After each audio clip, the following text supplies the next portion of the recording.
السلام عليكم ورحمة الله وبركاته. ازيكم عاملين ايه؟ يا رب تكونوا بخير وفي احسن حال.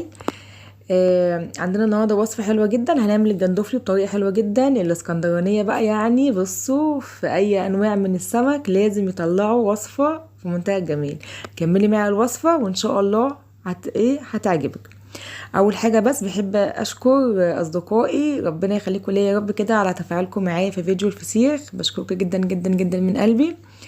الفيديو الحمد لله رفع كويسة جدا جدا جدا. بشكركم جدا جدا من قلبي. لو عجبك الفيديو بتاعنا اعملي لايك واعملي اشتراك في القناة. هتلاقي قدامك كده مكتوب باللون الاحمر، اتك عليه واختاري الكل وهتكوني انضميتي ان شاء الله لعيلتنا الجميلة. هنا معايا جندوفلي، ببتدي ان انا احطه في مية دافية او في مية سخنة. وهو بيفتح على طول، يعني اول ما بحط فيه مية سخنة بيفتح معايا على طول. وببتدي ان انا افتح واحده واحده كده، واتاكد ان كل واحده سليمه ما فيهاش طينه، زي ما شفتوا كده في الكام واحده اللي قبل كده كان فيها طينه جامده قوي. فاهم حاجه؟ تتاكدي اللي هي ما يكونش فيها طينه. تمام تمام. بعد ما غسلته غسله كويسه جدا تمام. مش ما بغسلش الا بميه بس، ما بحطش خل بقى والكلام دوت. مفيش اسماك بتحط فيها خل. غسلته غسله كويسه. ومعايا بقى بصلايه حلوه كبيره كده تمام. وابتدي ان انا اقطعها كده ايه، مكعبات صغننه خالص او حتت كده صغننه خالص. ومعايا طماطمتين، حبه تبشريها تمام، حبه تقطعيها كده ايه برضو مكعبات صغيره، مفيش مشكله خالص. اللي يعجبك اعمليه. هنا معايا هريسه شطه. الجندوفلي بصوا بقى لازم ندلعه على الاخر يعني. معايا معلقه كده من هريسه الشطه اللي احنا كنا عاملينها مع بعض. ومعايا بقى البهارات، معايا كمون ومعايا كزبره. معايا معلقه كده من البابريكا تمام. وبنزل بقى بالملح بتاعي. بهاراتنا سهله جدا جدا جدا. وبنزل ليمونه كبيره كده بنفس الشكل. الجندوفلي مش هنسلقوه، مش هنعمل فيه حاجه خالص، هنعملوه كده ايه مشوي كده في الفرن. والطريقه دي ان شاء الله تعجبك باذن الله. طريقه حلوه جدا جدا جدا. بنزل كده ب3 معالق كده من الزيت تمام، او على حسب الكميه اللي انت عاملاها طبعا. وببتدي ان انا اقلب كده، اقلب بنفس الشكل. قلبي كده بنفس الشكل اللي انا بقلبه عشان ما يتهرش منك. الجندوفلي ما بيحبش يتقلب كتير بالمعلقه، يعني تقلبتين كده وخلاص. هنا بقى ايه، فاضل حاجه واحده بس هنحطها، شويه من الكركم. بيدي بس لون حلو قوي قوي، يعني هو مش بيدي طعم، هو بيدي لون. في ناس كتير بتقولي ان الكركم بيدي مجارة، لا، الكركم بيدي لون بس مش اكتر، هو وظيفته بيدي لون. احنا حاطين كمية صغيرة خالص. عندك بقى صينية، عندك صاج بنفس الشكل كده، وفريديه في الصاج بنفس الشكل. ودخليه على فرن سخن. هياخد معاكي بالظبط 10 دقايق من تحت. وما تقلبيش، مش عايزاكي تقلبي خالص، يعني هو يا دوبك كده. معلومات دي مهمة جدا لازم تعمليها وانت بتعملي كده الجندوفلي. هتفرديه في الصاج تمام او في الصينية. ويخش على فرن سخن. من تحت هياخد 10 دقايق، بالكتير قوي ربع ساعة تمام.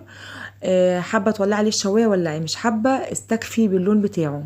سامحوني انا ما صورتهوش لما طلع من الفرن.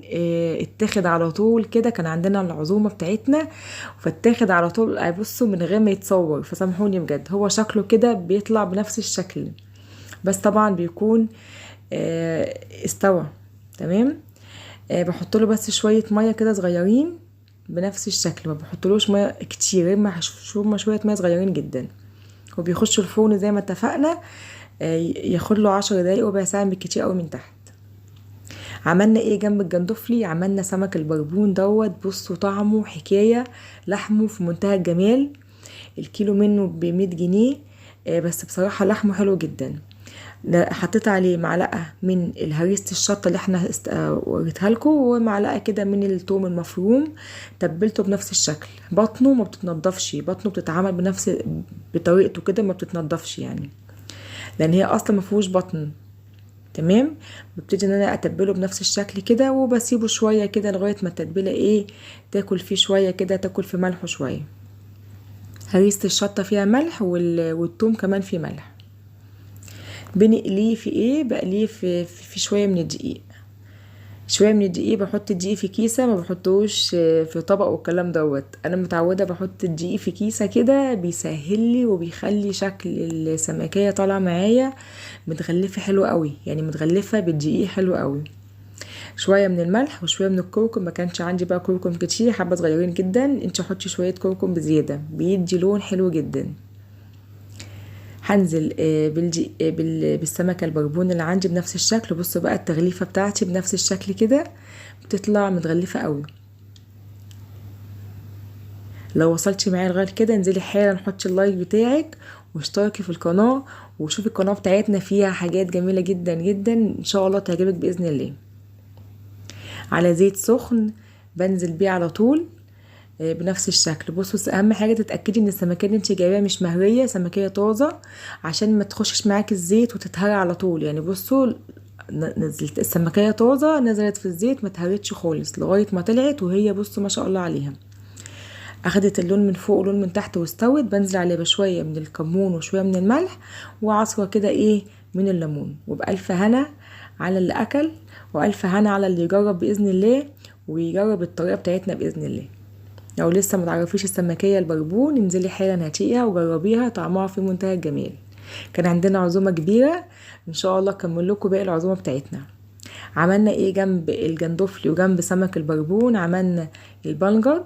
لو حابين الطريقه اكتبوا لي في التعليقات وان شاء الله اعمل لكم وصفه البنجر باذن الله. سلطه البنجر طعمها حلو جدا جدا جدا. عملنا بقى جنب السلطات بتاعتنا؟ عملنا طبق بابا غنوج بقى، بصوا في منتهى الجمال. ان شاء الله برضو لو حابين اكتبوا لي في التعليقات وننزل لكم الوصفات دي باذن الله. السمك ما ينفعش الا جنبه بقى او الجندوفلي ما ينفعش جنبه ولا حبه من سلطه الطحينه اللي في منتهى الجمال ديت. عملتها معاكم قبل كده في فيديو الكفته.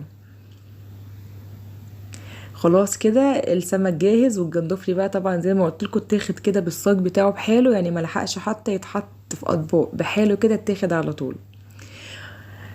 بس كده، يا رب يكون الفيديو بتاعنا عجبكم، وان شاء الله باذن الله انزل لكم باقي الوصفات بتاعه العزومه بتاعتنا. كنا عاملين جمبري هنزل لكم، وعملنا رز الالوان بالفلفل الالوان.